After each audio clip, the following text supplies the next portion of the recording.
अध्यक्ष महोदय, 2004 से पहले सरकारी कर्मचारियों को जब वो रिटायर होते थे तो उसको जीपीएफ प्लस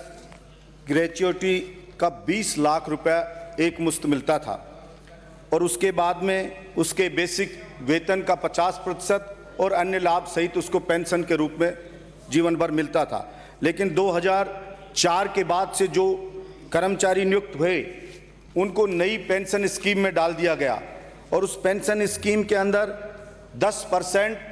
प्रत्येक महीने सैलरी का कर्मचारी का कटता है और 10% सरकार जमा कराती है और उसे सरकार एनएसडीएल कंपनी में जमा करा देती है।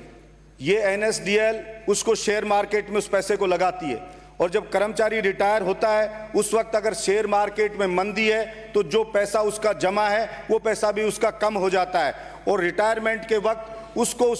जो पैसा टोटल जमा होता है उसका 60% दिया जाता है और उस 60% के ऊपर भी लगभग 30% के लगभग उसके ऊपर टैक्स के रूप में कट जाता है। 40% जो बचता है वो शेयर मार्केट में रहता है, उससे जो प्रॉफिट होता है वो उसको पेंशन के रूप में दिया जाता है। ऐसा ही मैं एक उदाहरण बताऊंगा जो केवल नाम मात्र का होता है, ना के बराबर होता है। ऐसे ही एक पैरा टीचर जो थी वो प्रबोधक के रूप में नियुक्त हुई, स्थायी हुई। वो 60 साल उम्र होने पर जब 17 में रिटायर हुई उसके बाद से उसको पेंशन मिल रही है, लगभग 1000 रुपये महीने के लगभग मिल रही है, जो ना के बराबर एक गैस का सिलेंडर भी उसका आता नहीं है। अध्यक्ष महोदय, मैं आपके माध्यम से सरकार को बताना चाहता हूं कि सरकार को कोई आर्थिक नुकसान भी नहीं होगा और सरकार की 4 लाख के लगभग नई पेंशन स्कीम में कर्मचारी आ चुके हैं। अगर सरकार पुरानी पेंशन स्कीम लागू करती है तो सरकार को प्रत्येक महीने जो जमा करता है 10% कर्मचारी का लगभग 2035 से 40 तक सरकार को 200 करोड़ रुपया का फायदा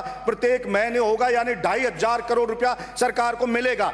अध्यक्ष महोदय, मैं सिर्फ इतना कहना चाहता हूं, सरकारी नौकरी का चार्म इस बात के लिए था कि आदमी देखता है बुढ़ापा स्वाभिमान के साथ, मान सम्मान के साथ मेरा कट जाएगा, मुझे किसी पर निर्भर नहीं रहना पड़ेगा। और इस वर्तमान युग में हम बुजुर्ग लोगों की हालत देख रहे हैं, वृद्धाश्रम की जो संख्या बढ़ती जा रही है वो इस बात का प्रमाण है कि बुजुर्गों के साथ अत्याचार हो रहा है। सेल्फिश इस जमाने में बहू बेटे बुजुर्गों को निकाल रहे हैं, आए दिन मुकदमे हो रहे हैं, आए दिन अखबार में पढ़ते हैं। इसलिए मेरी सरकार से ये दरख्वास्त है, सरकार से निवेदन है कि सरकार राजस्थान के कर्मचारियों को पुरानी पेंशन स्कीम में डाले, उनके साथ न्याय करे। सरकार को भी फायदा होगा, यहाँ के कर्मचारियों को भी फायदा होगा और बुजुर्गों का सम्मान भी जिंदा रहेगा। इसलिए सरकार इसके ऊपर ध्यान दे और जल्द से जल्द इसका निर्णय करे। 1-2 स्टेट में ऐसा किया भी है, इसलिए मैं चाहता हूँ राजस्थान सरकार भी जल्द से जल्द कोई सकारात्मक सोच रखते हुए निर्णय